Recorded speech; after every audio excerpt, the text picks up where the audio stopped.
soát Trung tâm Bảo hành JC tập 2.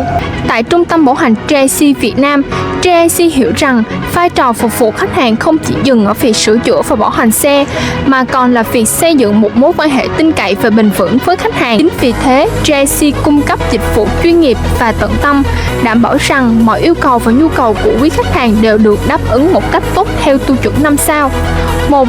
Thời gian bảo hành dài tại Việt Nam. 2. Cam kết phục vụ khách hàng đến hết vòng đời của xe. 3. Mạng lưới dịch vụ hoàn thiện và bao phủ khắp Việt Nam. 4. Trung tâm chăm sóc khách hàng tận tâm, chuyên nghiệp, hỗ trợ nhiệt tình 24/24. 5. Đội ngũ sửa chữa lưu động kịp thời và nhanh chóng. Ô tô JC Việt Nam cảm ơn quý đối tác, quý khách hàng đã luôn đồng hành cùng JC Việt Nam trong suốt khoảng thời gian dài vừa qua. Được đồng hành với quý khách hàng trên khắp mọi nẻo đường là sứ mệnh của chúng tôi. Jack tự tin suốt hành trình.